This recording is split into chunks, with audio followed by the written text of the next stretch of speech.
वेताल के 6 प्रश्नों का राजा द्वारा समाधान।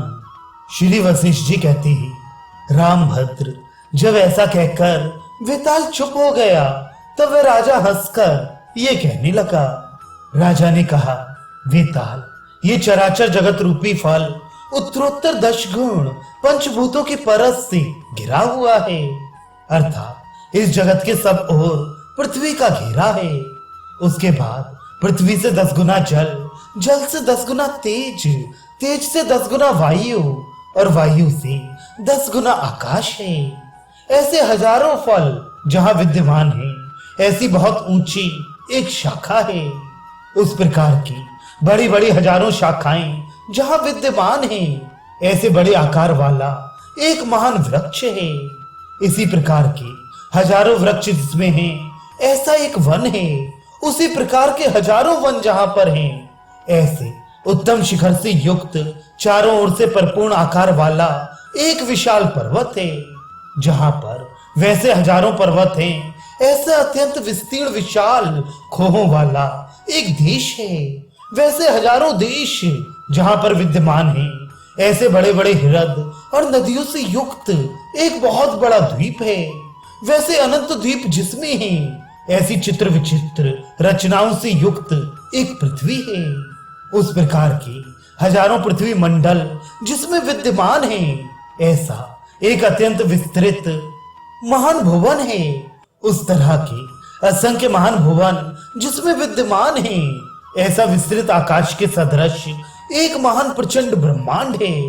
इस तरह के असंख्य ब्रह्मांड जिसमें विद्यमान है, ऐसा एक चंचलता रहित असीम जलनिधि है। उस तरह के लाखों सागर जिसमें कोमल तरंग रूप हैं, ऐसा एक अपने स्वरूप में विलास करने वाला निर्मल महार्णव है।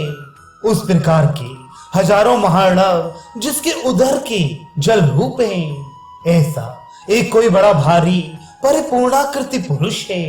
ऐसे ऐसे लाखों पुरुषों की माला जिसके वक्ष स्थल में स्थित है, ऐसा एक परम पुरुष है जो सब सत्ताओं का प्रधान है। इस प्रकार के असंख्य महापुरुष जिसके मंडल में स्फुरित हो रहे हैं, ऐसा एक महान आदित्य है। ये सब कल्पनाएं ही इस आदित्य रूप ब्रह्म की रश्मियां हैं। ब्रह्मांड ही इस आदित्य अर्थात ब्रह्म की दीप्तियों के तरस रेणु हैं। मैंने तुमसे जिस सूर्य का कथन किया था, सच्चिदानंद घन ब्रह्म ही वह सूर्य है। इसी के प्रभाव से सारा जगत प्रकाशित होता है। वेताल, पूर्वोक्त असंख्य पदार्थ जिसमें प्रकाशित होते हैं, ऐसा विज्ञान स्वरूप परम सूर्य है। और ये जो विस्तृत ब्रह्मांड है, वे उसी सूर्य की किरणों में स्फुरित होने वाले तरस रेणु हैं। इस प्रकार यह तुम्हारे प्रथम प्रश्न का उत्तर दिया गया। वेताल, काल की सत्ता, आकाश की सत्ता, जीवात्मा की सत्ता तथा शुद्ध चेतन आत्मा की सत्ता इत्यादि सब सूक्ष्म होने से निर्दोष रच हैं। वे परमात्मा रूपी महावायु में कल्पित अनेक विकारों से चंचल होकर स्फुरित होते हैं। जगत नामक महास्वप्न में एक स्वप्न से दूसरे स्वप्न में जाता हुआ जीवात्मा परम शांति को बढ़ाने वाले अपने महान शुद्ध आत्म स्वरूप को नहीं छोड़ता। जैसे केले का खंभा जो जो छीला जाता है, तो उसके भीतर भीतर केवल पत्ता ही मिलता जाता है, वैसे ही परिणामशील ये विश्व जो जो भीतर भीतर देखा जाता है, तो उसमें ब्रह्म ही मिलता जाता है।